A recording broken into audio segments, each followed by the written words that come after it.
Oye, Javier, bueno, yo creo que siempre se ha hablado de los pescados de verano, pero de alguna forma, bueno, los pescados de invierno, quizá porque tienen más grasa, más concentración de grasa, o porque antes de desovar, los pescados cuando es un momento óptimo, ¿no? ¿Qué piensas de eso? No, yo pienso que sí, lo que tú dices, yo te doy la razón. Yo en invierno el pescado tiene mucho más grasa y si antes de desovar el pescado está gordo, Y yo, para mí, el pescado es cuando más sabroso es. En verano es cuando menos pescado hay de aquí de la isla, es mucho más... Y el pescado para mí no tiene el mismo sabor y, bueno, para mí en invierno es mejor.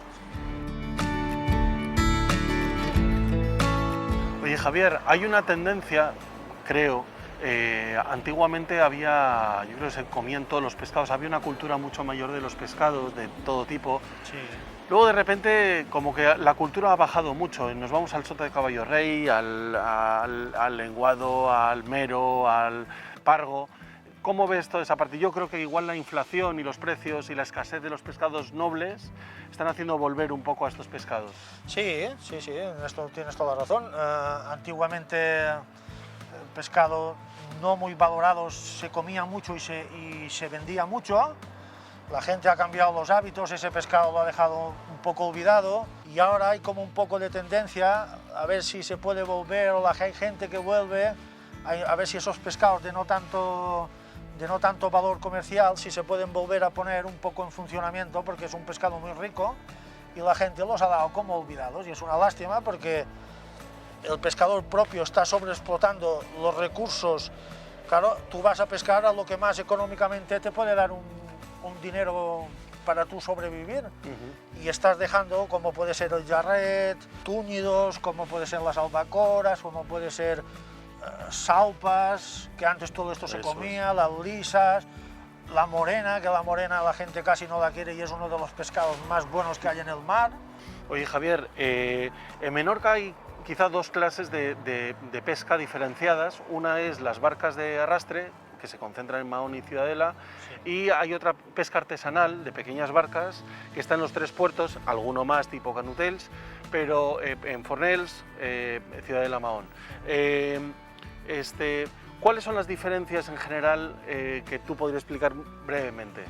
Bueno, sí, es claro, a ver, pesca de arrastre es totalmente diferente a lo nuestro, porque el arrastre ya lo dice la palabra, arrastre es un tipo de pesca más a lo bestia, más intrusiva, un poco. Más intrusiva, bueno, bien, y luego está la pesca artesanal, que ya lo dice, que es más pesca, más técnica, más técnico. Sí. Hay barcos que se dedican en invierno, desde septiembre hasta finales tal vez de marzo o medianos de marzo, que van al palangre, y luego también están otros pescadores que se dedican todo el año a la red y pescan pues según la temporada de cada pescado. La pesca artesanal puedes elegir mucho al pescado que tú quieras, a la temporada que tú quieras ir, y no castigas siempre lo mismo. Oye, Javier, veo en la captura de hoy la bacora o bacoreta, sí, que esta es un túnido, ¿no? Es un túnido... Luego hablaré con Doro a la hora de prepararlo, pero sí, en cocina es de los pescados que más posibilidades tiene, sobre todo en invierno. Pues mira, este pescado es lo que dices tú, es una familia de un túnido. Este es un pescado azul, un pescado que tiene mucha grasa. Con graso. Tiene muy buenas propiedades. Textura, omega 3. Muy buena textura, mucho omega 3, porque el pescado azul tiene mucho omega 3. Y es una lástima porque a veces pillamos unas buenas capturas de estos pescados y a veces cuesta un poco de venderse. La cantidad de posibilidades que tiene esto en cocina. Sí, porque ese pescado es mucho de invierno, en verano a veces también coges, pero es más pescado de invierno, con el frío. Además en los restaurantes de Menorca lo cocinan muy bien y hacen muchísimas cosas diferentes con ellos, los que abren en invierno. Que se animen los restaurantes y los cocineros de aquí a comprar producto local, que es mejor el producto local que no lo que viene de otros sitios. Y esto es un pescado que económicamente no es caro y se pueden hacer maravillas. Fantástico.